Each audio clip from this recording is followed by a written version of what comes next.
In 1981, a low-budget British film titled Chariots of Fire won 4 Academy Awards, including Best Picture of the Year.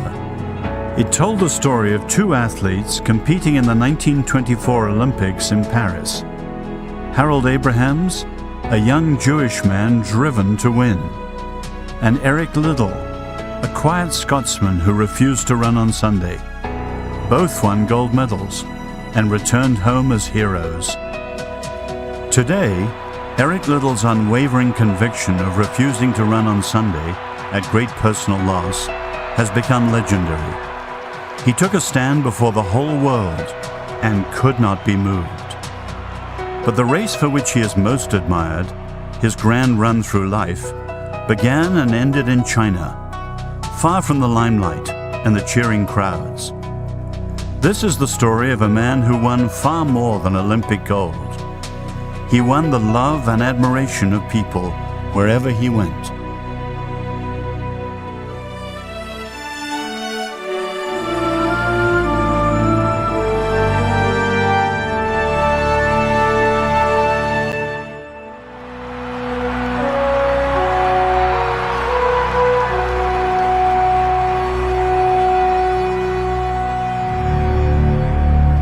In 1900, anti-foreign feeling in northern China erupted in a violent uprising known as the Boxer Rebellion.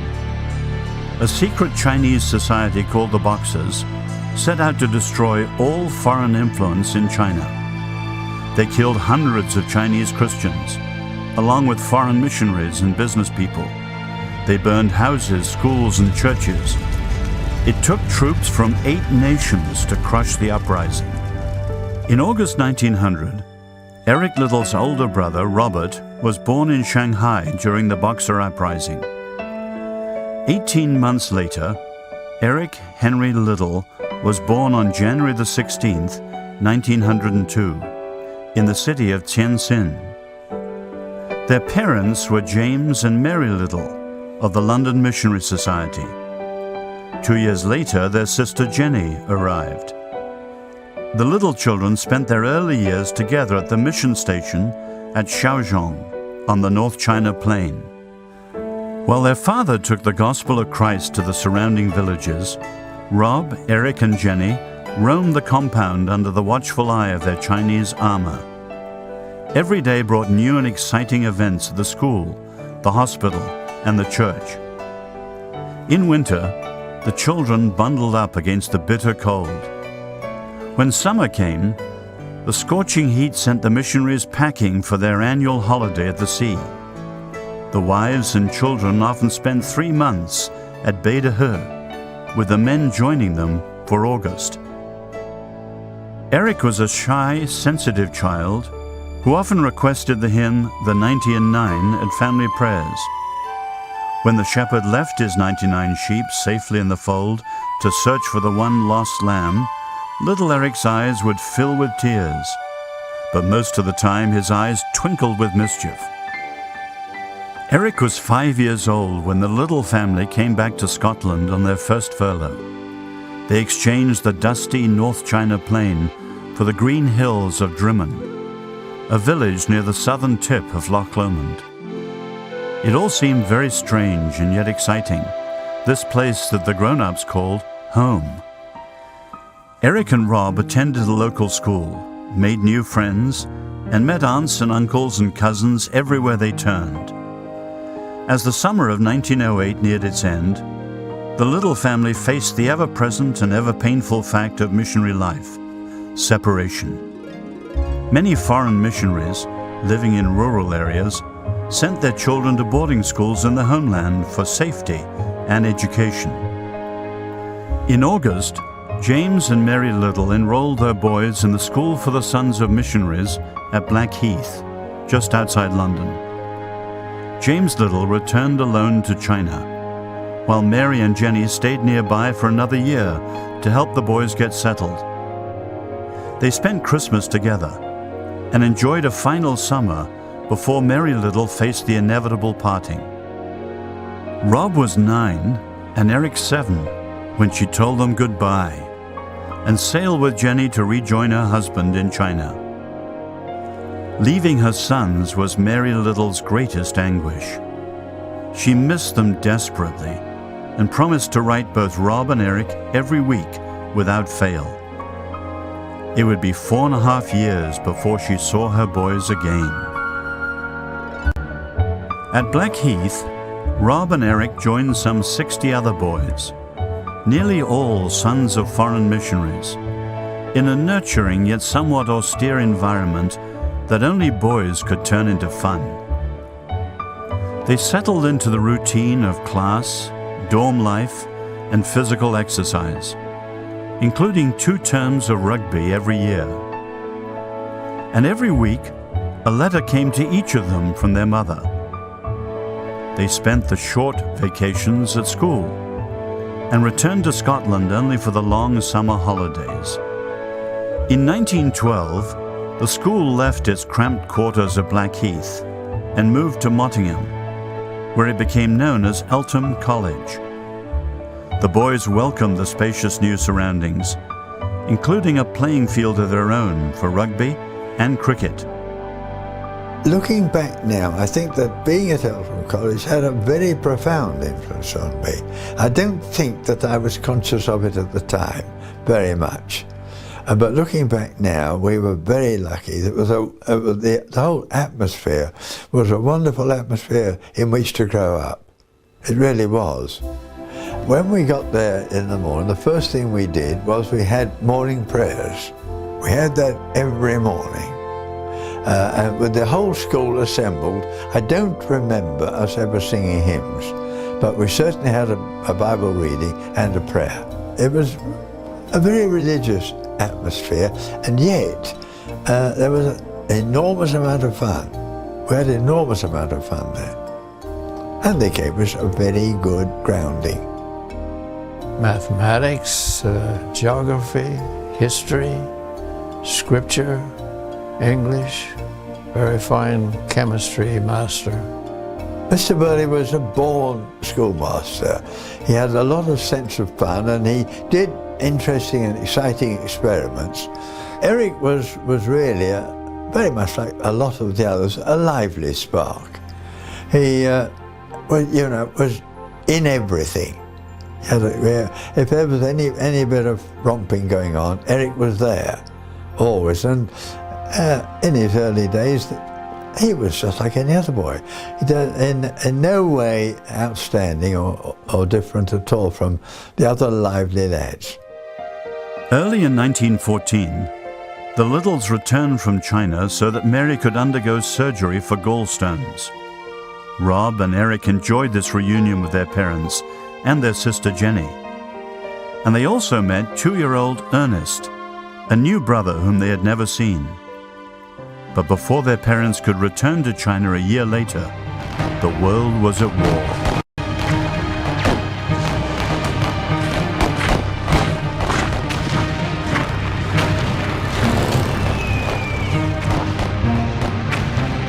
When the First War began,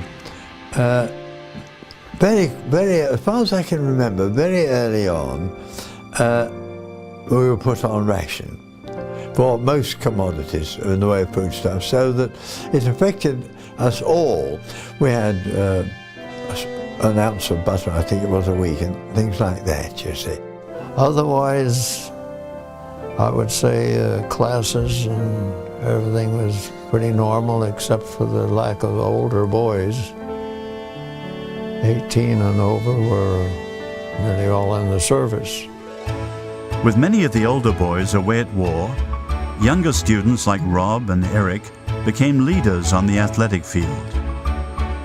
He was a fast runner, and from the scrum, if you could get the ball back to one of the 3 quarterbacks, especially Eric, if he got the ball, he was on his way. He played on the wing to his brother, and I think we began to notice that he was outstripping his brother for pace. And then, of course, I think it was the year after his brother left, he won the 100 yards race in the athletic sports in a time of 10 and 4/5 seconds, which at that time was a pretty remarkable time for a schoolboy. And then he was very much noticed. But he didn't change his character. The Liddell brothers made their mark in sports at Eltham College, particularly in rugby and cricket. In the annual running events, they often placed first and second. Eric was undoubtedly overshadowed by Rob. If you asked Eric anything, you always said, ask Robert. You say, ask my brother. Yeah, my father was Rob Liddell, who was the eldest in the family. And then there was his brother Eric, and then there was Jenny, and the youngest was Ernest. I understand, or I've been led to believe, that my father was perhaps more the dominant character when they were younger, simply perhaps because he was the eldest. And my uncle used to say, oh, we'll leave it to Rob. Rob will do it. I suppose my father did do it.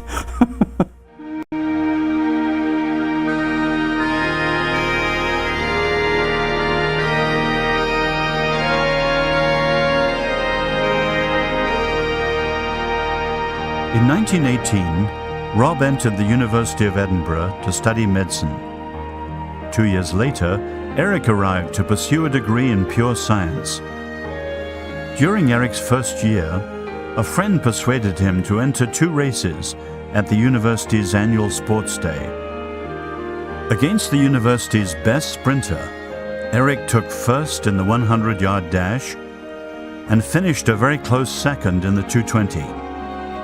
A few weeks later, a Glasgow newspaper declared that Eric was certain to become a British champion and said he might even blossom into an Olympic hero. In the meantime, Rob and Eric played rugby for the university's first 15, until Rob had to give up sports for the sake of his medical studies. Eric went on to play for Scotland in 7 international matches. Eric faithfully attended Morningside Congregational Church and helped lead a young people's group there. But he was a quiet Christian, a young man of high principles who lived his faith but rarely spoke about it to others. The motto below the clock at Craig Lockhart could have been his own, virtute non verbis, by virtue, not by words. By 1923, Eric was a celebrity in Scotland. His name and photograph appeared regularly in the newspapers, and there was talk of his being selected for the Olympic team.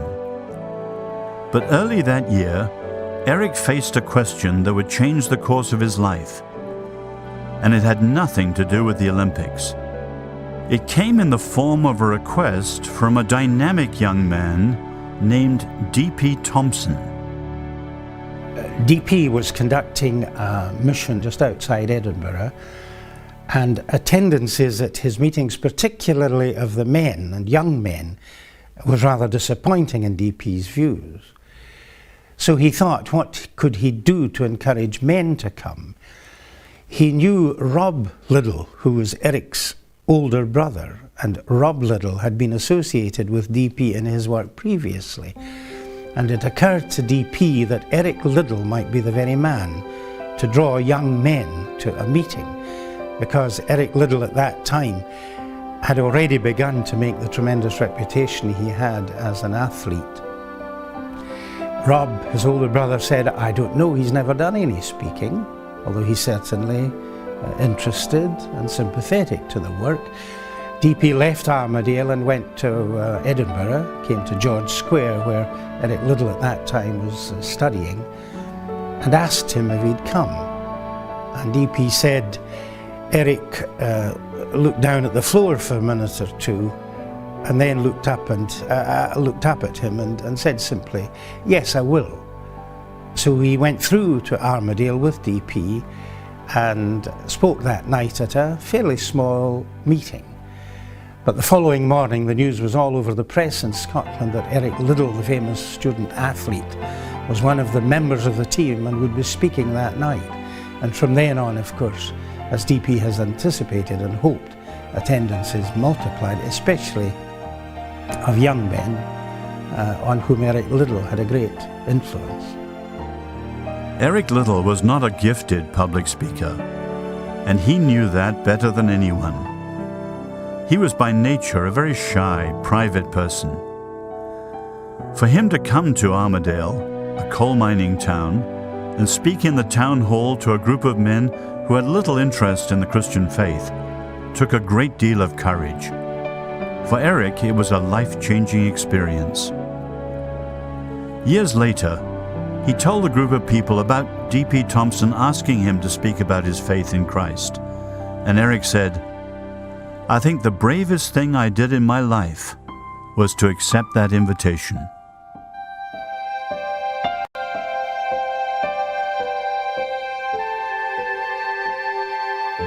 Several months before the Paris Olympics, Eric learned that the heats for the 100-meter race would be held on a Sunday. He told the British Olympic Committee that he could not run on the Sabbath because he believed in keeping the Lord's Day for worship and rest. While many people admired Eric's stand, others were shocked that he would throw away a chance for an Olympic gold medal. Some even accused him of being unpatriotic. I imagine Eric learned that the heats were to be on a Sunday in the autumn of 1923, and he would have made clear then that he was not going to compete in any of these events which were held on the Lord's Day. He decided not to run months before the Games, and there is no evidence that he agonized over it at all. Eric's refusal to run on Sunday was probably quite unusual given the amount of publicity, the sort of furore that it caused in many quarters. Eric not only refused to run on in the 100-meter heats, of course he also declined the possibility of running in the 4x100 and the 4x400 meter. And certainly if he had run in either of these or both these events, he would have won medals. Since neither the Sunday heats nor Eric's mind could be changed, he agreed to compete in the 200 meters and also to train for the 400, a distance at which he was not considered an Olympic contender. For a Scotsman, he's rather stereotyped in Chariots of Fire, and is made out as being some sort of rank amateur, as compared with Abrahams, this well-honed professional. The truth wasn't really like that. Eric Liddell trained diligently. He went down 3 times a week to Powder Hall under the eye of a trainer, Tom McKerker, and there's no doubt that his style of training, although the quantity isn't the same as it has become, the style of training would be very similar to Harold Abrams. In the midst of his athletic training and university classes, Eric continued to lead the young people's group at Morningside Congregational Church and to teach in a mission Sunday school. During the spring of 1924, he sailed to America and competed in the Pennsylvania University Relays. His companions aboard the SS Republic enjoyed his fun-loving spirit, especially at the Masquerade Ball. In May, Eric served as best man at Rob's wedding. During the next 6 weeks before the Olympics, Eric ran in 8 different track meets and completed a grueling schedule of final exams at Edinburgh University.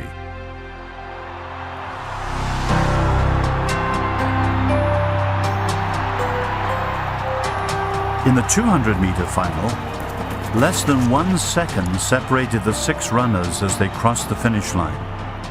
Eric placed 3rd, capturing a bronze medal for the British team. But very few people gave him a chance in the upcoming 400-meter event. He wasn't favoured to win the 400 metres. He would have been considered very inexperienced at the event, and there was no indication in the preliminary heats that there was anything special coming. And when the final came, he took the final by storm. They've cleared the last curve. Liddell is still leading. He's increasing his lead. Increasing and increasing. Oh, what he created a record which was quite sensational. There was no way that anyone would have predicted the events of the final of the 400 metres, the day of the final, including the semi-final in Paris in 1924. But it was certainly a great surprise that he came through to win the 400 metres. There's no question about that.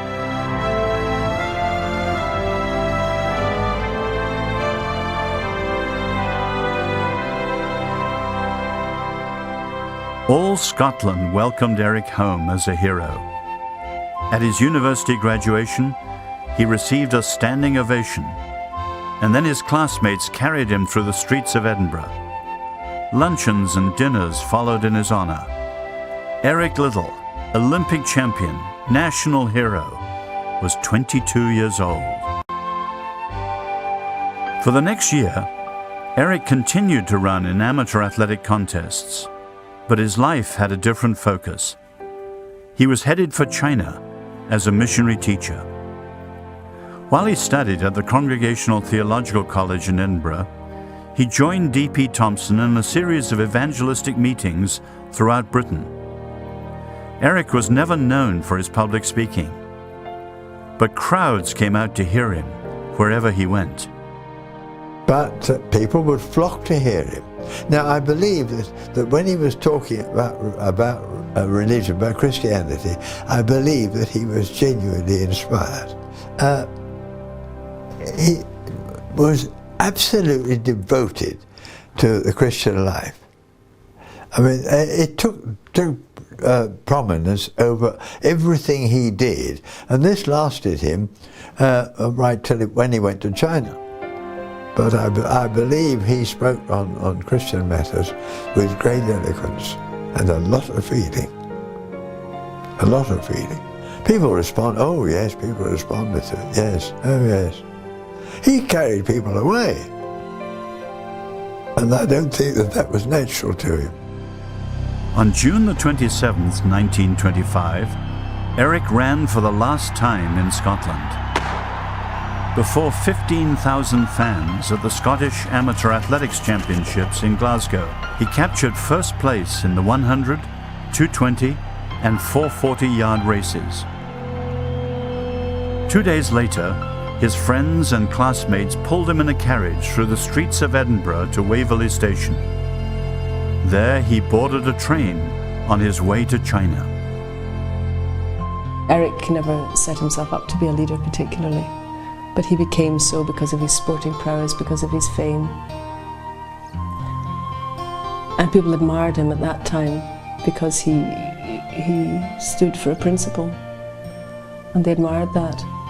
And I think today people are still fascinated by a man who could do that, who could so effortlessly turn his back on the things that the rest of us admire so much, and you know, the material success, the fame that we all, well, maybe we don't all, but a lot of us do crave. We want to be known, we want to be admired, and he turned his back on all that. He had it. He turned his back on it. And also the principle of the Christian faith that he stood for. But it was the fact that his faith meant more to him than anything. And I think that people, even if they're not Christians, they admire that.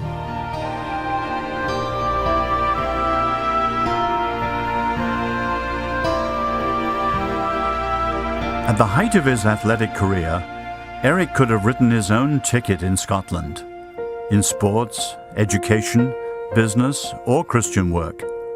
The offers were endless, but he chose to return to the land of his birth as a missionary teacher in a school for Chinese boys. When Eric Liddell left for China in July 1925, he had no idea that his most challenging race lay just ahead. Nor did he know, at the age of 23, that his life was more than half gone.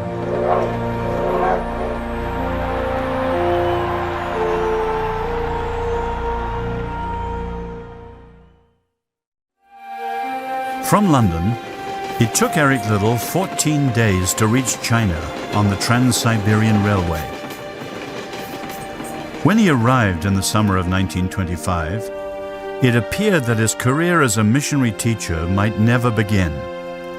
Thousands of Chinese students threatened to boycott the opening of schools as feelings against the British ran high.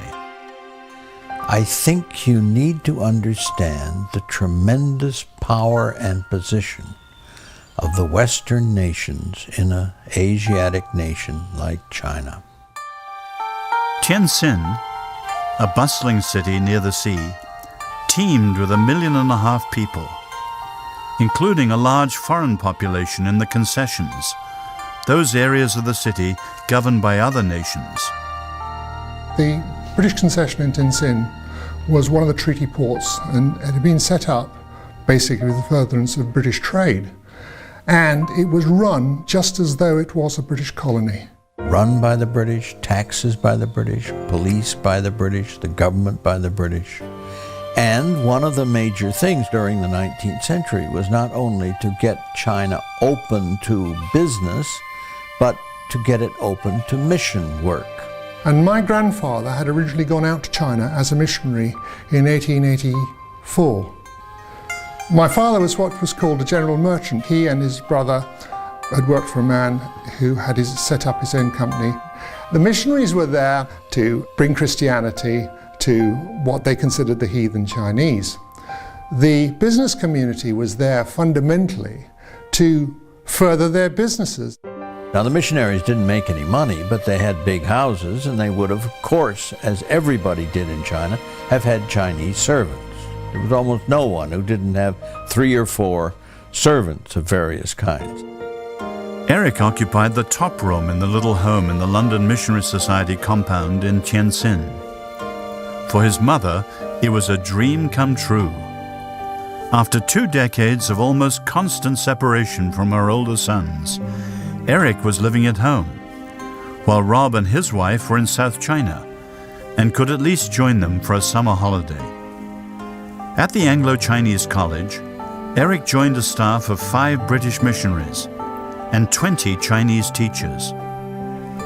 He set to work teaching chemistry and developing the college sports program.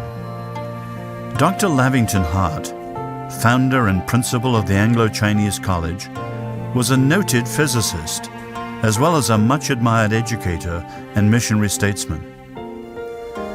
Since 1902, he had pursued the goal of educating the future leaders of China in a Christian environment where they could hear the gospel of Christ and see it in their teachers.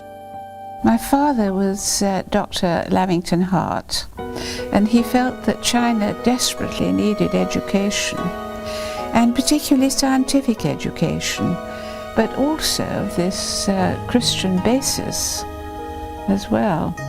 It was my wish, even when I was a boy, of one day being admitted to this very well-known school with a very high standard of English language, sports, and above all, Christianity. They had wonderful sports days. They had the pole vault, and of course they had the racing, and Eric Liddell was there to make sure that things went right. And Eric Liddell was not only a brilliant sportsman, but he had this strong standard, which I think was characteristic of a Christian man.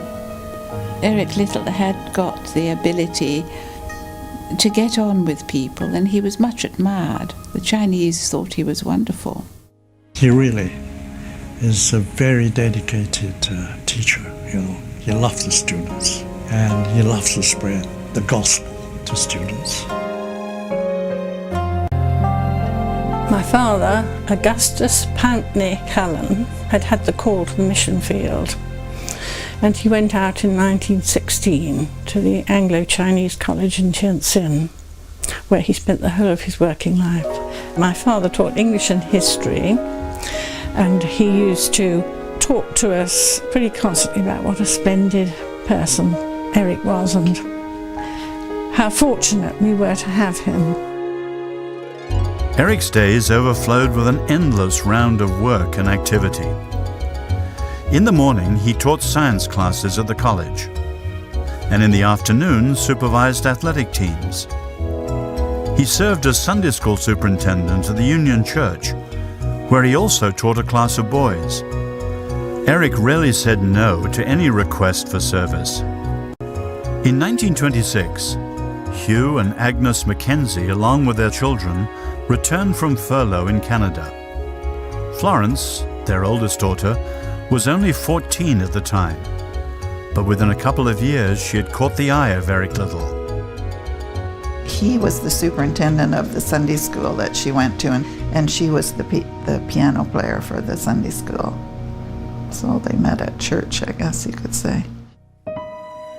She used to go every Thursday and have piano lessons from Auntie Jenny, who was my father's sister. I guess that Daddy used to turn up every Thursday afternoon for tea, and it wasn't till afterwards that they realized that it was because Mother was there. Eric was 27, and the girl he loved was 17. He was a missionary teacher, and she was still in high school. According to the custom of the day, what we called dating was impossible. But Eric was determined. He often took students from a Sunday school on an outing, and of course Florence was included. If he wanted to take her to Kiesling's restaurant for a German pastry, he invited her brothers and sisters to come along too. It cost him a little extra money, but he didn't seem to mind a bit. And they went on picnics, the whole group, and Daddy was quite a leader. He was 9 years older than Mother, so she just adored him, but didn't think that that would ever, come to anything. So, but I think when he first really noticed her, what Mother told me was she was in a Sunday school play, and it had to involve some passion. And she got quite annoyed or something in it, and he said afterwards, "Florence, I didn't know you had that much fire," and he kind of liked that. The annual summer gathering of missionary families at Beta Her provided the setting for their relationship to grow. During August of 1929, Eric and Florence saw a great deal of each other at picnics, tennis parties, and hikes to the nearby Lotus Hills. Eric became very adept at finding ways for them to be alone for late evening walks along the beach. And one surprising evening a few months later, Eric looked into her eyes and asked her to marry him. She was very young. She must have been about 17, 18. And they kept it quiet to begin with, and he sent back to Scotland for a ring for her, which was 5 diamonds in a row. And then when the ring came back to China, they announced their engagement. And I remember Mother saying, gosh, she was such a kid, and there were all these other women in their 20s, some quite sophisticated, that would have been delighted to catch him. I also remember him as Sunday school superintendent at Union Church, and he would pop in and out of the classes and, see that everything was going all right. Well, I remember the day when Eric and Florence announced their engagement. And I think Enid's class, my sister Enid's class, said, oh, now we understand why Eric was always coming in and borrowing pencils. Because he wanted to, it's quite a surprise to most people, I think, their engagement, because he kept it remarkably dark, I understand. Florence was 18 when they announced their engagement in the summer of 1930. A month later, she left China for Toronto to enter a 3-year program of nurses training. Flo's father thought the world of Eric, but he was a practical man and insisted that she complete her training before she married.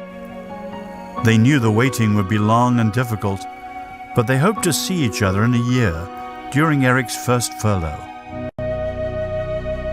Well, Mother's very best friend, Betty Gale, and her husband were in Toronto at the time, and Daddy was waiting at their place for her to come from work, from nursing. And Auntie Betty said to me it was absolutely wonderful to see, because he was standing on the porch, and as she came down the street, he just swung off that porch, and the electricity was fantastic between them. She came racing down the street, and he went racing to her and just swept her up in his arms.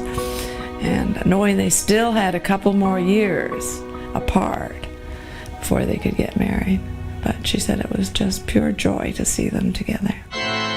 They were married on March the 27th, 1934, at the Union Church in Tientsin. The Anglo-Chinese College closed for half a day, and hundreds of friends shared in the celebration. After the reception at the Mackenzie home, Eric and Flo escaped for a week in the beautiful Western Hills outside Peking. I think she brought great joy and completeness to him. She just sort of completed the picture for him, rounded it out. You know, he'd been a solitary person. I think they had a wonderful relationship, the two of them.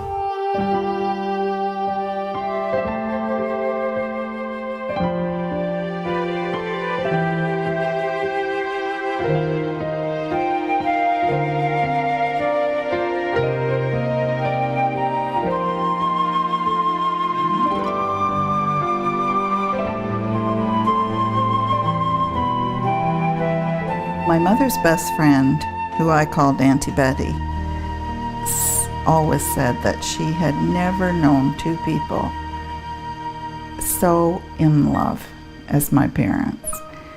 And that's pretty important. In 1935, the London Missionary Society asked Eric if he would consider leaving his teaching post at the Anglo-Chinese College and moving into rural evangelism. He and Flo talked and prayed about the request, but decided that Eric should continue teaching. A year later, the request came again with even more insistence, and Eric agreed to go to Shaozhong for a trial period in July 1937. A few weeks before he and Flo and the children were scheduled to leave for Shaozhong, life turned upside down in China. The Japanese army mounted a full-scale invasion of the North China mainland. The cities of Tientsin and Peking fell quickly to the advancing forces of the rising sun. Soon the Japanese controlled the major cities and the railway lines of North China. Fighting between the Japanese, the Chinese Nationalist Army, the Communist forces, and the guerrilla units created chaos at every turn. After several attempts to reach Shaozhong failed, Eric and his brother Rob set out by canal boat. During the next 10 days, they were robbed by bandits and detained by various bands of guerrilla soldiers, before finally reaching Shaozhong on December the 8th, 1937. Early in 1938, Eric began his new work at the mission station where he had lived as a child. And he was called acting superintendent, and with that title he could wear an armband, you see, with a red cross on it, and he would just shoot off on his bicycle and go anywhere and everywhere, all over the countryside. He was an evangelist to the villages.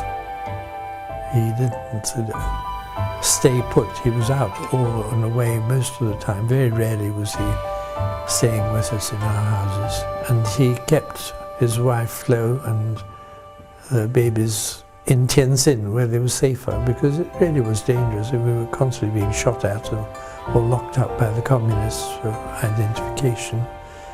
Extraordinarily fearless person, because he had this awareness of Jesus being with him all the time. It's a very difficult job for him, but he came to the college occasionally. So when he visited the college, we young boys watched him. We met him, and we took him as a hero. Eric Liddell's name is synonymous with God's love. He has done so much He helps so much the people of China. He influenced a lot of people. Eric's visits with Florence and the children in Tientsin were sporadic and often unannounced. One morning when 2-year-old Heather crawled into her mother's bed and found Eric sleeping there, she said, "Who's this, the cook?" Eric roared with laughter and said, "I knew we were friendly with the cook, but I didn't know it had come to this."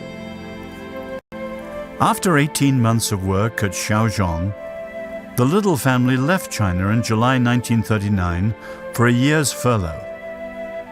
They planned to spend 6 weeks in Canada and then travel to Britain, hoping for a time of family life together, free from the dangers and uncertainties of war. But it was not to be. In response to Hitler's invasion of Poland on September the 1st, Britain and France declared war on Germany. When a U-boat sank the British liner Athenia, causing hundreds of civilian casualties, Eric's plans were thrown into turmoil. He crossed the Atlantic alone, leaving Flo and the children with her family in Canada. But after 6 months, Flo decided that war or no war, she and the children would join him in Scotland. So they came, and for a time they enjoyed an island of peace in the sea of turmoil which had surrounded them for so long. That was the summer of 1940, and we were at Carcant, which is in the Harriet Hills. It's my aunt and uncle's place. There were several little cabins there, and we had a wonderful time. There were sheep on the high hills, and there was a river that ran through, and they used to dam it up, and then we could swim in it. And we had great fun and great picnics. But we used to have rabbit pie. I mean, things were rationed. Rabbit pie was lovely. But at Carcant, there were these wonderful rolling hills and then the stone walls, you know. And he would all of a sudden see a rabbit, and he'd say to Heather and I, "Stop." So we'd stop like this, and he would chase the rabbit along, and he caught it, and he went whoop like this, and it was dead.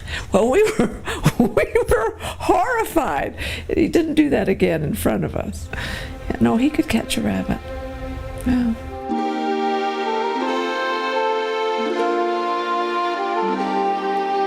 Eric and his family returned to China in the autumn of 1940. He resumed his work in the country, but within 3 months, the Japanese ordered the missionaries to leave Shaozhong. Once again, Eric struggled with a critical decision: face the dangers in China together, or send Flo and the children to safety in Canada. It was getting so uncertain in China. And she had 2 small children, expecting a third. And I know Mother said to me she was afraid, he was afraid that maybe we would be kidnapped or taken hostage, and then he would have to do things that he didn't want to do. And he could do his work better if he knew that we were safe in Canada and we would wait. But 2 years at the most. And he was so healthy and vibrant. You know, Mother, they expected to be apart. You know, this was something you did. You gave up those certain things. In May 1941, Eric accompanied Florence, Patricia, and Heather to Kobe, Japan, to see them safely aboard the ship for home. The last time I saw my father was we were sailing back to Canada on the Nita Maru. And I remember it was a lovely sunny day, and he took us down to, we inspected the whole ship, and then we went down to the cabin. And my mother was about 6 months pregnant with Maureen, and she wasn't feeling particularly well. So he sat Heather and I down beside Mum, and he said to me, he said, Patricia, I want you to look after your mother, and I want you to look after Heather and help with this new baby that's coming. And I want you to do this and promise me until I return. And so, of course, I said, of course I will. And we all expected 2 years he would be back. Those words really stayed with me. After Florence and the children left, Eric moved in with A.P. Cullen, his colleague at the Anglo-Chinese College. So they shared a flat then, and they used to go, I think, every day, or most days, a long walk together when they would discuss things, and they would go out if they had any excuse at all, like a birthday in the family or something. They would go out and have a cup of tea in a cafe or something, because of course they hadn't got much money. All I know is that they were both in the same boat, with not having their wives and being anxious about their families. In September 1941, Eric received the long-awaited word that his third daughter, Maureen, had been born in Toronto. He cabled back, "Wonderful news. Love, Eric." As the Japanese army gradually tightened the restrictions on the foreign residents in North China, Eric and his colleagues were kept from all contact with the Chinese people. With their missionary work of teaching and preaching curtailed, it was up to each person to find meaningful activity. For many weeks, Eric worked to complete a manual on Christian discipleship for Chinese believers. In it, he wrote, "Victory over all the circumstances of life comes not by might nor by power, but by a practical confidence in God, and by allowing His Spirit to dwell in our hearts and control our actions and emotions. Learn in the days of ease and comfort, so that when the days of hardship come, you will be fully prepared and equipped to meet them." Yesterday, December 7th, 1941, a date which will live in infamy. Things changed dramatically as far as the Japanese were concerned on the 8th of December 1941, when in fact we woke up with a machine gun pointing at the front door and an entire Japanese army that was surrounding it. For the next year, Eric and his fellow enemy nationals were free to move about the British concession in Tientsin, but could not leave the city. Early in 1943, the Japanese government announced that all enemy nationals in North China would be moved to civilian assembly centers, a polite name for prison camps. For Eric, the final chapter of his life would be written with 1,500 other people in a place called Weixian. In his manual on discipleship, Eric included this prayer: "Father, I pray that no circumstances, however bitter or however long drawn out, may cause me to break thy law, the law of love to thee and to my neighbor, that I may not become resentful, have hurt feelings, hate, or become embittered by life's experiences, but that in and through all I may see thy guiding hand and have a heart full of gratitude for thy daily mercy, daily love, daily power, and daily presence. Help me in the day when I need it most, to remember that all things work together for good to them that love the Lord. I can do all things through him that strengtheneth me. My grace is sufficient for thee, for my strength is made perfect in weakness. Now unto him who is able to keep you from falling, and to present you faultless before the presence of his glory with exceeding joy, to the only wise God our Saviour, be glory and majesty, dominion and power, both now and ever. Amen. When Eric Liddell and nearly 2,000 other people entered Weixian Camp in March 1943, uncertainty and fear were the order of the day. No one knew how the Japanese would treat them, how long they would be imprisoned, or who would win the war. But as time passed, anger and boredom and despair became greater enemies than fear. One of the internees penned these words titled, Wei Shen, the test. Whether a man's happiness depends on what he has or what he is, on outer circumstances or inner heart, on life's experiences, good and bad, or on what he makes out of the materials those experiences provide. I was 9 when I went into camp, and it's quite interesting actually, because I can always recall being herded together in the old British Army barracks and being made to walk along the road to the station. And I was carrying 2 suitcases, my father was carrying 2 suitcases, and my mother was wheeling a pram with my young brother who was 18 months old. It was in many ways frightening. We went down on the train not knowing what would be at the other end, having heard a great deal about what had happened in Asia in camps and so forth and so on. We didn't trust the Japanese one bit. We arrived there and were taken by trucks to the compound, knew nothing about it, and came in and noticed, needless to say, the barbed wire. We noticed the guns. I remember thinking, my God, I'm walking in here and I'm not going to be able to get out. Now, this had been a beautifully equipped mission compound built in the early part of the century. The buildings were in good shape, but there was nothing in them. All the pipes had been torn out, of course. The furnaces had been torn out. There was no running water. There was no heating. There was no nothing. The camp was a mess.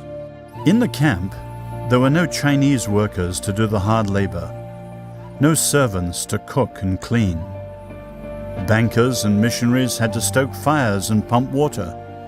Society ladies and prostitutes peeled vegetables together. It was a strange bunch and made up of all kinds of people, all kinds of people.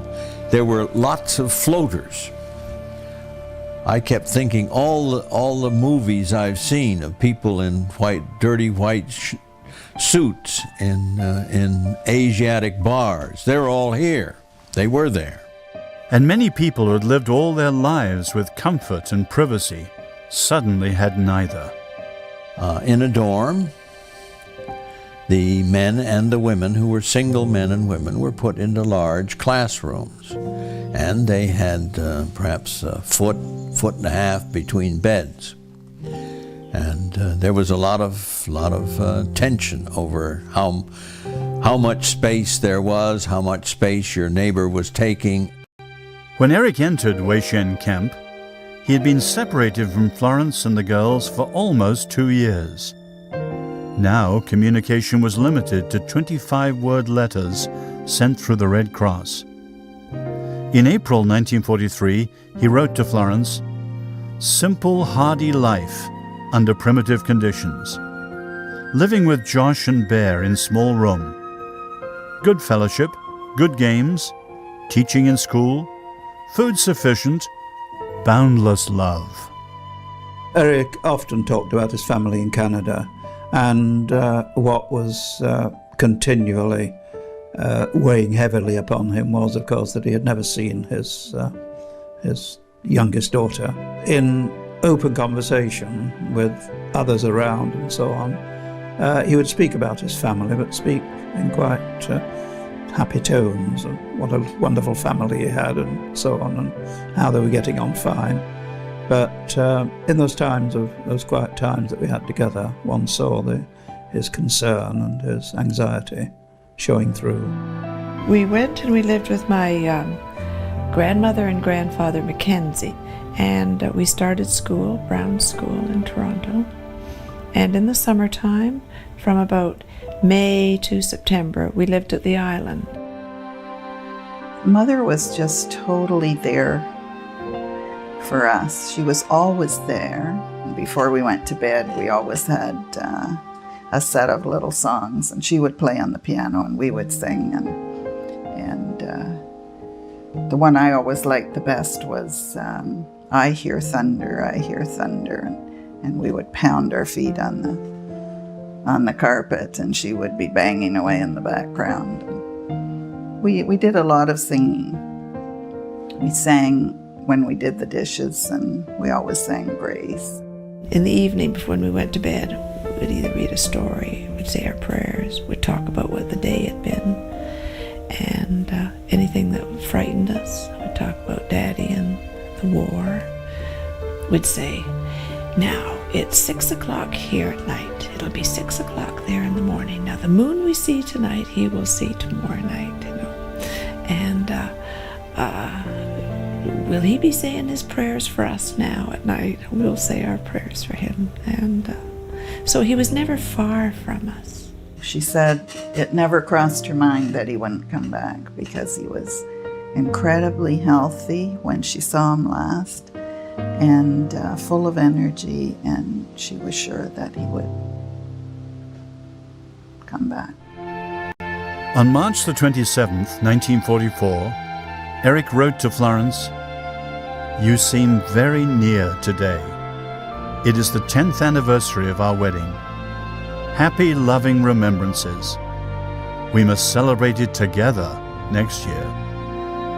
Eric taught science in the camp school, along with organizing sports and games.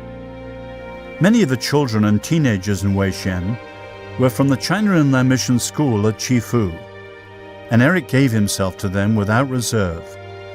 Beyond his official duties, he tutored several students in science. There were 3 of us, the same age, the same class, and he took all wanting to do science. And so he taught us chemistry. But we had no textbooks at all, so he wrote his own textbook from memory. And in the front he wrote, "The bones of inorganic chemistry. Can these dry bones live?" And then he wrote the laws and he wrote the experiments. So he would say, you know, I'm putting this mixture into this and I'm heating it over a Bunsen burner. What will happen?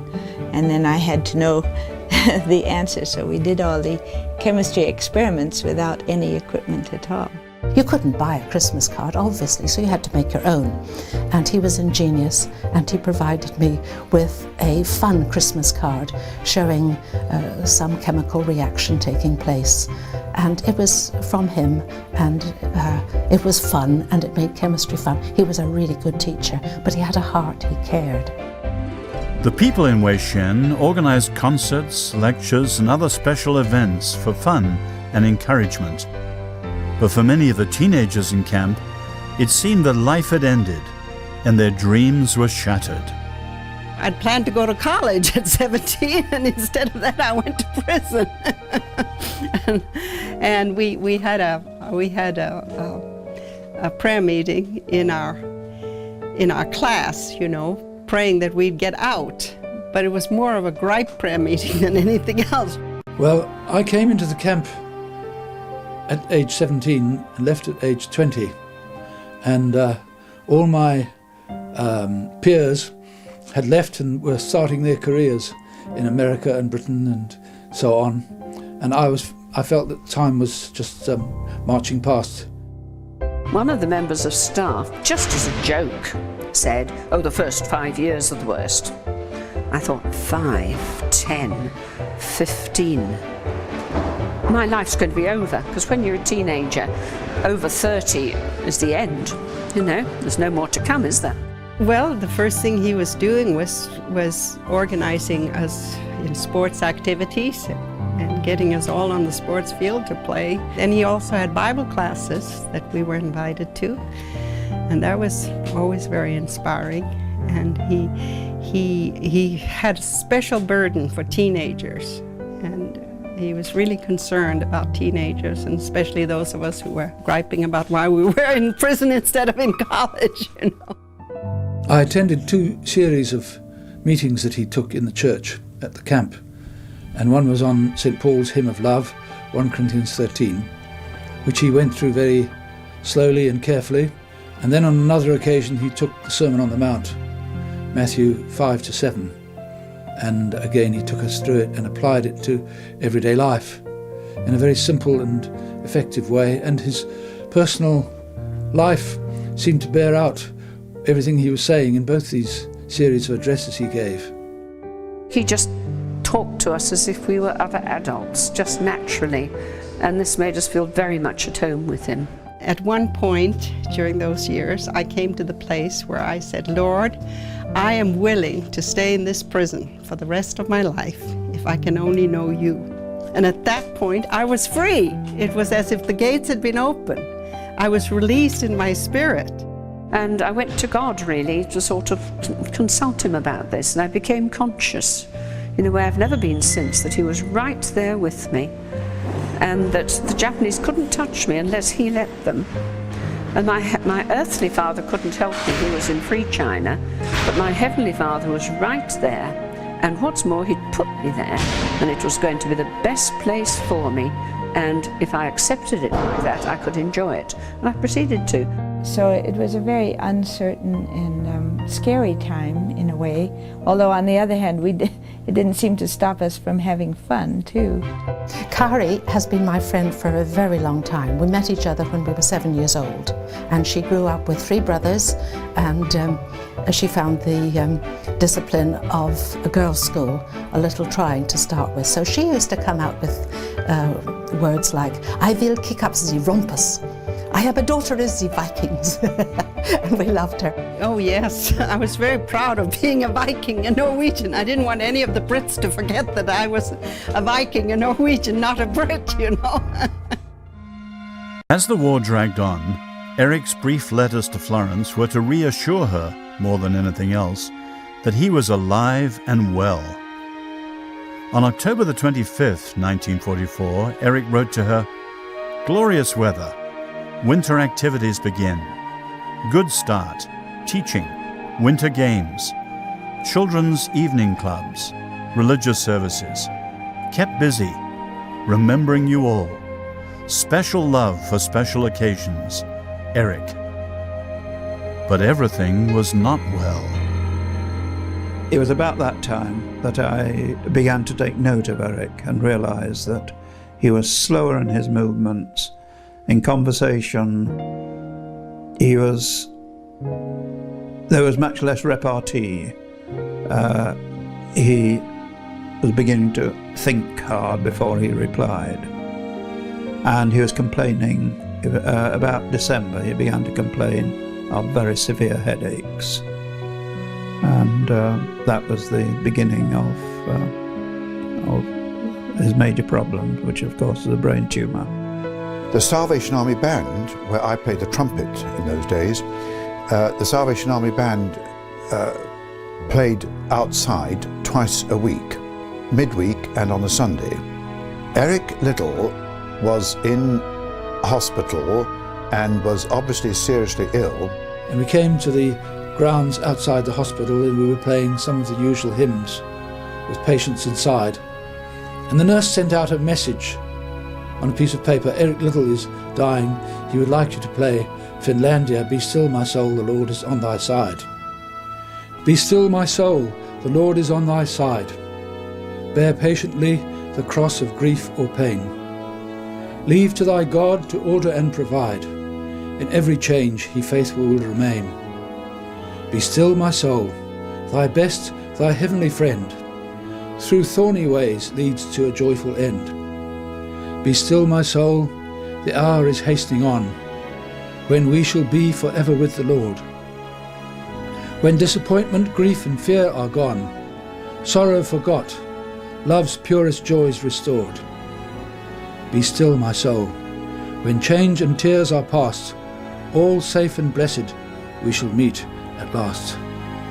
And we played it, and it was a matter of a few days later that Eric Liddell died. I felt just desolate. I just felt, you know, why would God take him? And it just felt like the light had gone out of the whole camp. Grown men who, under other circumstances, wouldn't be seen to be shedding a tear were, in fact, weeping openly. I remember us as teenagers just talking, you know, why did God permit that, you know? Why would he go before he had a chance to get back to his family? We missed him, we missed his example. We loved him. everyone felt a loyalty to him. The coffin wasn't a very strong one because of our limited resources, so we had to carry it very carefully. Just about 3 or 4 weeks before he died, he had given me his pair of running shoes, you see, and I wore them, I remember, and we carried the coffin out. It was a very lonely situation. They read the Beatitudes, and we lowered the coffin into the ground, and it was a desperately cold day at the end of February, I think it was, and I was just chilled right through, I remember. But the thing that was going through my mind all the time was, is this all that happens to such a great man? Is this all? Eric died on February the 21st, 1945. But because of the war, it was the 1st of May before the news reached his family. Well, I was 8 years old, and I came home from school, and my mother was crying, and Granny was crying, and I can't remember if Trish came home before me or after me, but I knew something terrible had happened, and they told me right away what it was. Oh, and I think back for Mother, I think, gosh, that must have been, it must have just been the end for a while, you know, because how old was she? I was 10, she'd just been in her early 30s. And never in the world did she think he wasn't coming back. The Edinburgh Evening News came out the day we heard that he had died, and it was headlines in the paper. That really shook me. That really made me realize for the first time that he was quite a famous chap. And the memorial service, the Edinburgh one, absolutely packed the church. There wasn't a place to be had.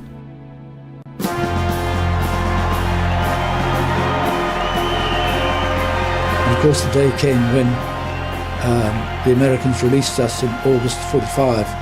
And I had rushed out with the crowds to meet them outside. The American B-24 Liberator flew overhead, and all of a sudden people were just about hysterical. There were those who were crying, and it amazed me that American flags and British flags and so on appeared from nowhere. The people in the camp had been listening and seeing us circle around, and they got pretty excited. As it passed overhead, we saw emblazoned on its wings the insignia of the American Air Force. Instead of bombs coming out, 7 parachutes blossomed from the belly of the plane. And then we really went crazy. We were all happy when we hit the ground, because when you jump from 400 to 500 feet, that doesn't give much time for that chute to open. They came dashing out, and there was a little Salvation Army band that came out and was playing Happy Days or Here Again or something to that effect. Oh, tremendous, tremendous. We saw hope that things were going to end. The imprisonment was going to end. We were going to be reunited with our parents, and life could go on. At the end of the war, when the soldiers started coming home, and we lived in downtown Toronto, so we used to go and see the soldiers marching, and their families would reunite there. And then when the parade broke up, this, you know, to me, beautiful young lady with a lovely hat and veil on threw herself into her husband's arms. And I remember very strongly thinking, gee, I hope Mom isn't looking at them, because she's going to feel so bad, and it's not fair. It's just not fair. But she was wonderful the way she handled it. You know, we took that summer away at the beach, and then she bought the house, and we started again. I think the most important thing about my parents that I remember is their great sense of joy together. That's how I think of the two of them, with this great sense of joy in life and God and the world and people, and always expected the best of people and usually got it. I remember Eric Liddell as a trim figure, wearing shorts, carrying buckets of water. Now, he didn't need 2 buckets of water, but he was carrying water for people who were old or who were sick or who were unable to carry themselves. He was loving, accepting, and he would do anything if it really could help somebody. He'd probably be standing in a queue for somebody else. He was, I know, for coal dust, which we had to make into coal balls for our fires in the winter. It was his living out the Sermon on the Mount in his daily life that really has left a deep impression on me. That he just loved God and loved serving him, loved people, and was delighted if he could do something useful. And if Eric Liddell was forgotten, that wouldn't worry him at all. His speeches weren't the most important. The most important was his personal touch with people who were wounded. And many of them were the Chifu kids away from their parents. I used to think, oh, Daddy, why aren't you here with us? Why don't you here with us? It wasn't until years later, that I met some people, children. There were children in the camp. And I realized what he had done for them. We loved him. He ran well. He ran well right up to his death. He ran well. Amazing. Yeah. The hands on the old clock at Craig Lockhart no longer move, and perhaps there's a lesson in that. We say time flies, but some people say time stays and we go. We enter the starting blocks of life not knowing the length of the race. Our life may be a sprint or a marathon. We're not told in advance. All that we can decide is how we will run. Joseph Featon has observed that every life shares a common mark, and he calls it the dash between the dates. On every tombstone, whether ornate or simple, they put one dash between the birth date and the death date. We get one dash through life. It reminds us of the stark truth. Just as man is destined to die once and after that to face judgment, so Christ was sacrificed once to take away the sins of many people. In the end, men reduce all living to the cold mark on the stone. Those of us who live a life worthy of the Lord, following in the footsteps of Jesus, find the end of earth's dash to be the beginning of heaven's glory. Eric Liddell ran well, finished strong, and won a prize far beyond Olympic gold. You and I are still in the race.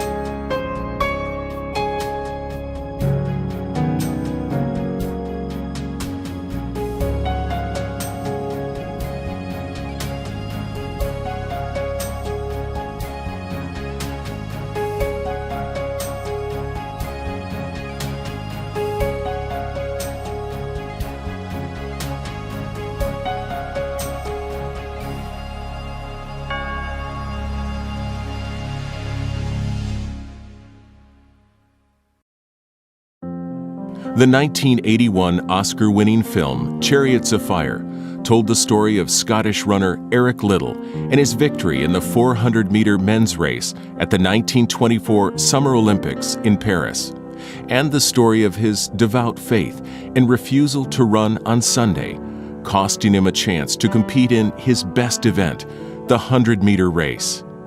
This rare display of integrity and personal sacrifice by a great champion continues to inspire many.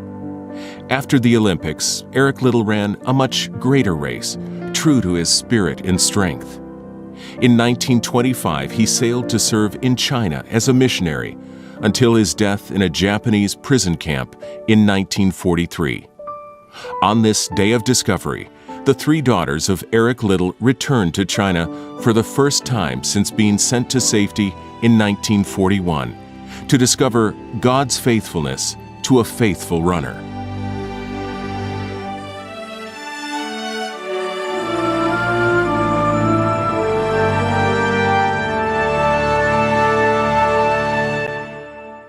In 1941, the Japanese armies tightened their grip on North China as war raged in Europe. Missionary Eric Liddell and his colleagues had been forced to leave their post in rural Shaojiang and seek safety in the city of Tientsin. Even there, life was growing increasingly uncertain for everyone. Eric was deeply concerned for his wife Florence, his daughters 6-year-old Patricia and 4-year-old Heather, and there was a baby on the way. It was getting so uncertain in China. And she had 2 small children, expecting a third. And I know Mother said to me she was afraid, he was afraid that maybe we would be kidnapped or taken hostage, and then he would have to do things that he didn't want to do. And he could do his work better if he knew that we were safe in Canada and we would wait.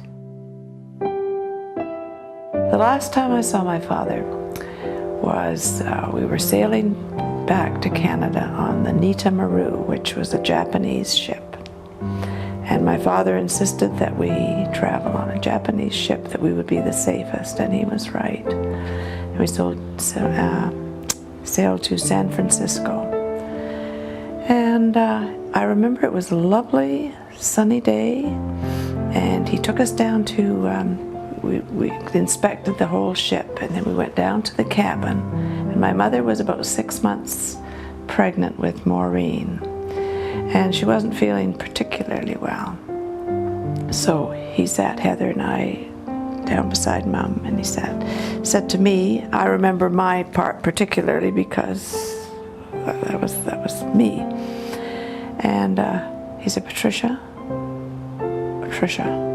I want you to look after your mother, and I want you to look after Heather, and help with this new baby that's coming. And I want you to do this and promise me until I return. And so, of course, I said, of course I will. And we all expected 2 years he would be back. And Heather said, okay, that's enough of that. Let's go explore the ship, because she is this wonderful free spirit. But of course, she was small too. And those words really stayed with me.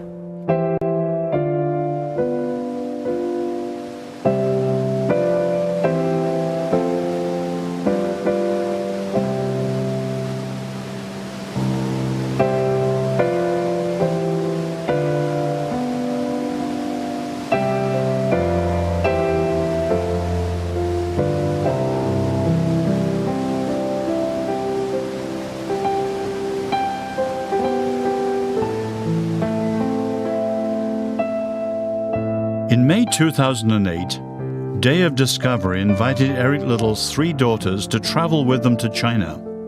For Patricia, Heather, and Maureen, this was their first return to China since their father sent them home with their mother to the safety of Canada in 1941. They settled in Toronto, and for nearly 4 years waited expectantly for their father's return, a return which never came. Eric Liddell's death in a Japanese internment camp at Weishen, just 6 months before its liberation, broke their hearts and left a hole in their lives that was never filled. On this journey back to China, the daughters of Eric Liddell would walk in their father's steps and discover a place their mother often spoke of across the lonely years. a place that would one day fill the emptiness in their hearts, a place where the family finally all came together, a place Florence Liddell described to her daughters as our magic circle.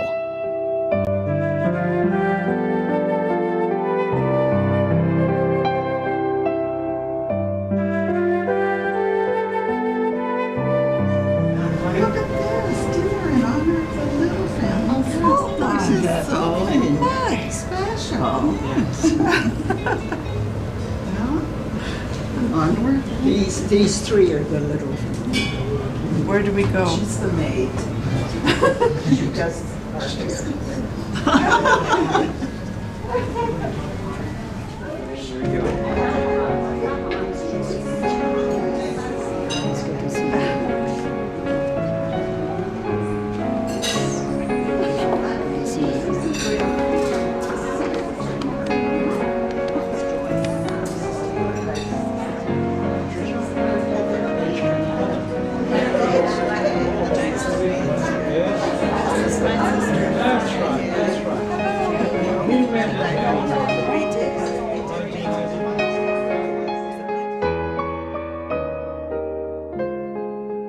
When was the last time you saw Eric Liddell?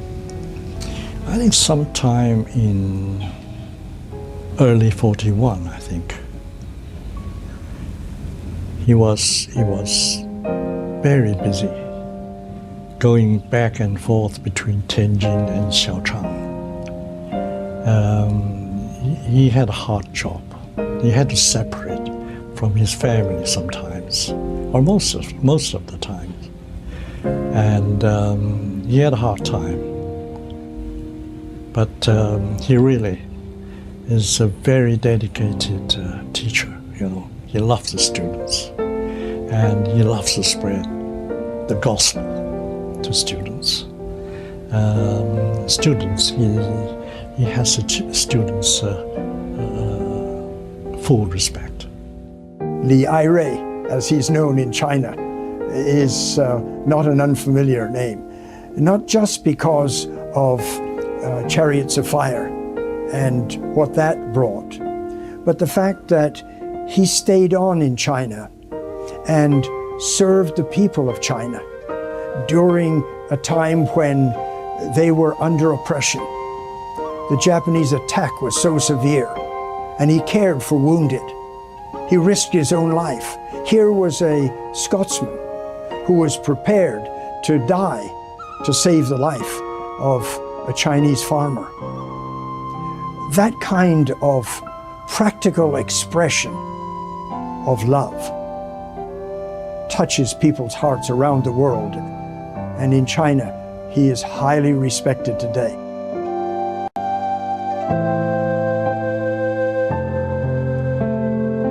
What are you looking forward to on this trip to China? I maybe want too much from this trip because for me it feels like I'm completing some kind of circle. And because my father always seemed to belong to everybody else in the world, but not to me, I'm hoping to capture something of his essence here to take home with me and to heal a little spot I have in my heart. I think what I'm really looking forward to is Wei Shen. I don't know if I'm looking forward to it, but it's something that I've wanted to do. As a child, we thought about exactly where my father was, and we used to think in the morning, it's nighttime for him, and the opposite way around. And when we'd say our prayers at night, we knew he'd be saying his prayers in the morning. And so now it'd be good just to be in that place.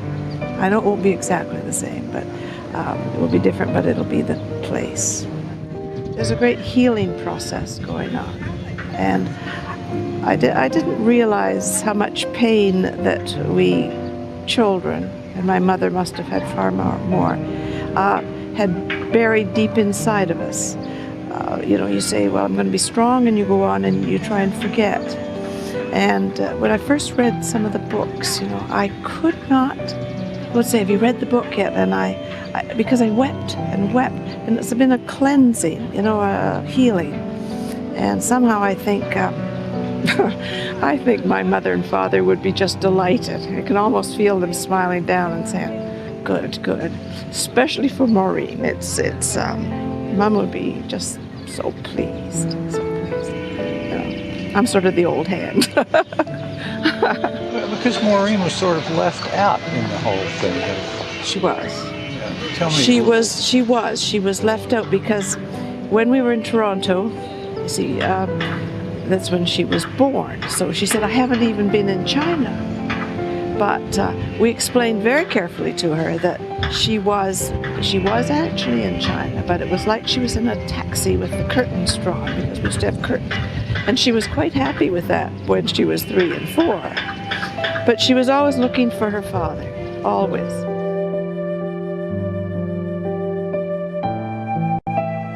This is the site of the former Mackenzie Memorial Hospital in Tianjin, where Patricia and Heather were born. And Eric Liddell would have lived at the time, before he was married.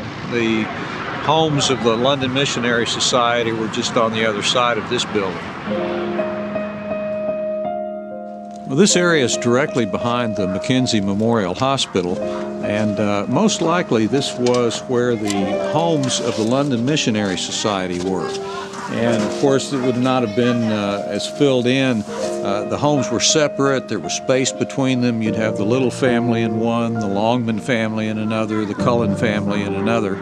So the people who worked at the hospital were very close.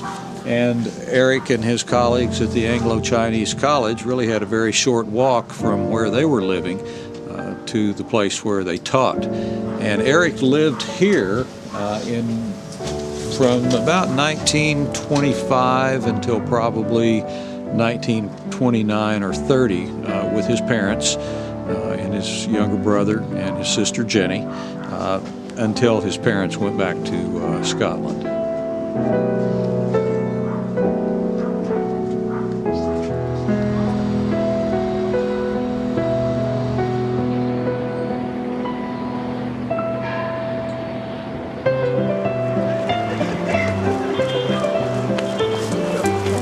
No, I don't.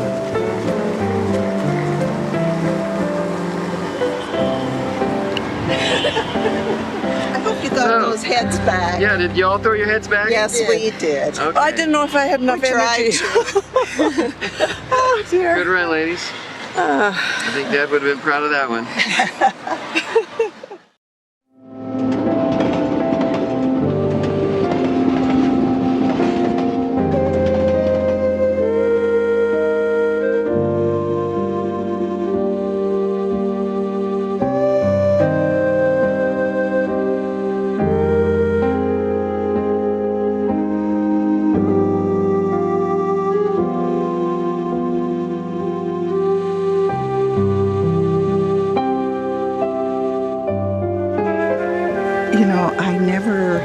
I never grieved for my father when he died, because I was 8 and I hadn't seen him since I was 4.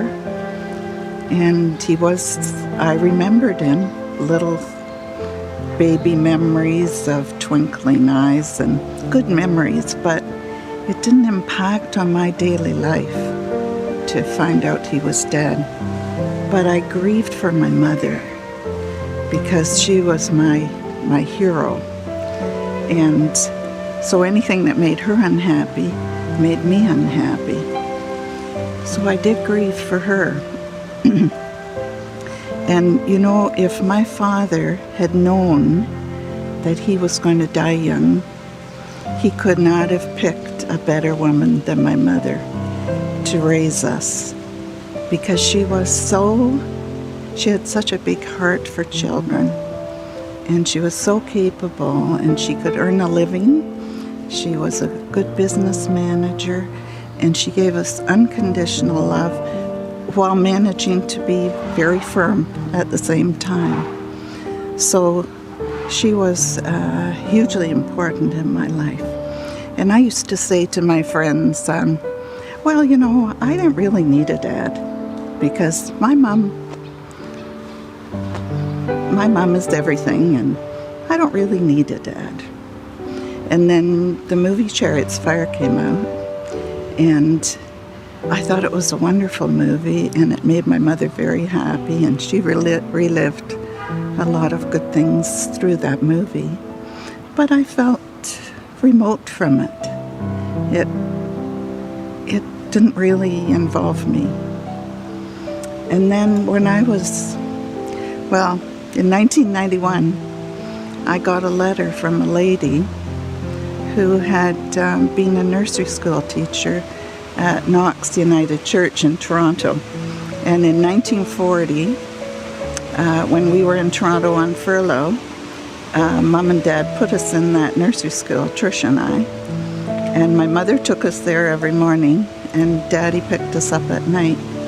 And she wrote this letter about how she had never seen Eric Liddell run, but she would never forget his springy step coming down the street to pick up Patricia and I from school, and how he would stop at this big tree and we would see him coming and rush toward him, and just before we get there he'd go back on one heel and then come and scoop us up and throw us in the air.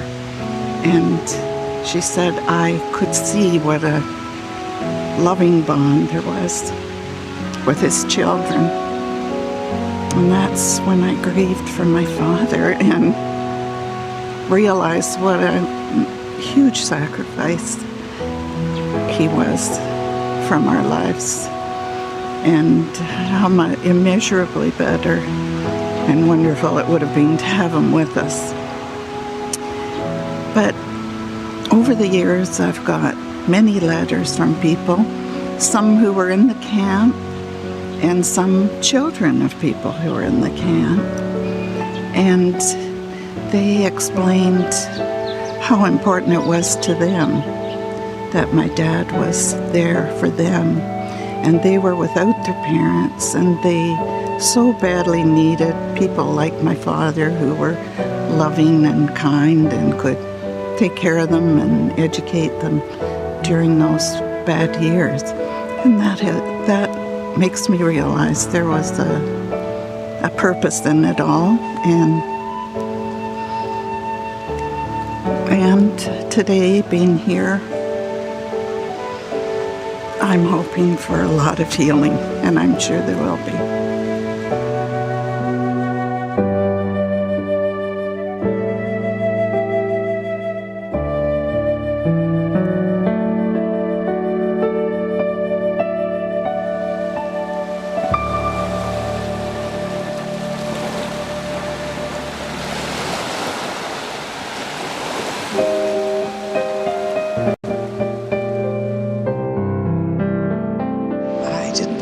Get back to Beta.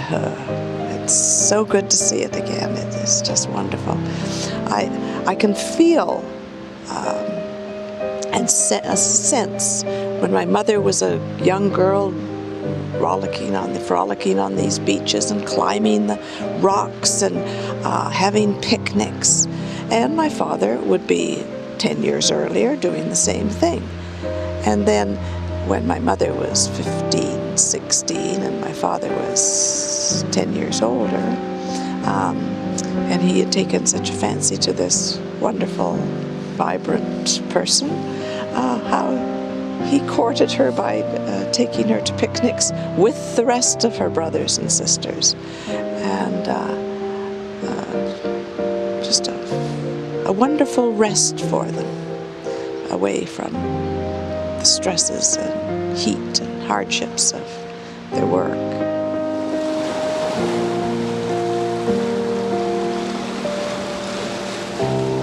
My mother used to talk a lot about the magic circle of family, where the bonds were so strong and so deep that no separation and no absence could break them. But when my father died so suddenly and so unexpectedly, there was a great gaping hole torn in our lives. And we struggled very, very hard to fill that gap.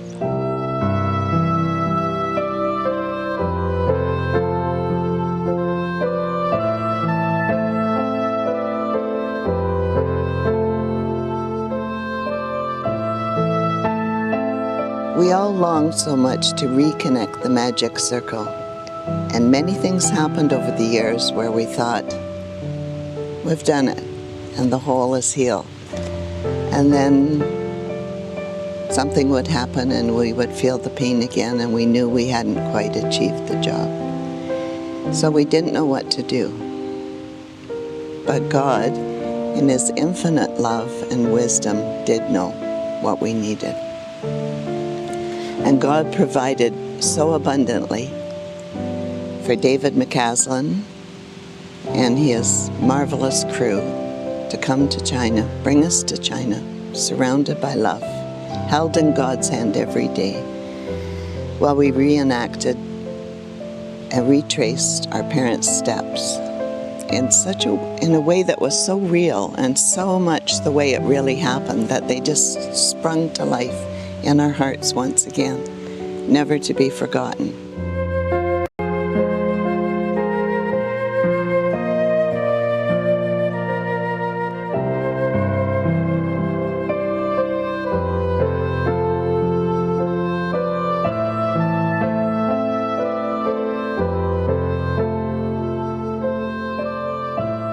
My parents experienced so much joy and happiness in China, and my father poured all of this love into China. And as we were retracing our parents' steps, that love just came pouring back to us day after day, more than we could even absorb from the Chinese people. They were so excited, and the love was just flowing, and it went directly into our hearts until we said, they're full, very full. And I personally feel like saying, hey Mom, hey Dad, no more hole. It really did the job. When people watch this video, I hope that what they see is that in the midst of war and terrible suffering and loss, that God always has a greater plan. And if they love God with all their heart and mind and soul, the way my parents did, and the way they taught us to do, that there will, in God's own time, as my mother used to say, Maureen, in God's time, which is very different than ours, in God's own time, there will be healing and redemption and the reconnection of the magic circle. Gratitude is a very silent and extremely powerful force that is greater than any darkness. My sisters and I are going back to Canada with so much gratitude in our hearts that I'm very excited to see what's going to happen next for all of us. And I can only say, thank you, God, from the bottom of my heart. Thank you, God.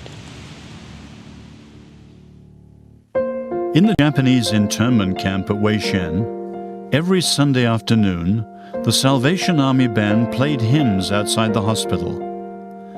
On February the 18th, 1945, they received a request from Eric to play "Be Still, My Soul."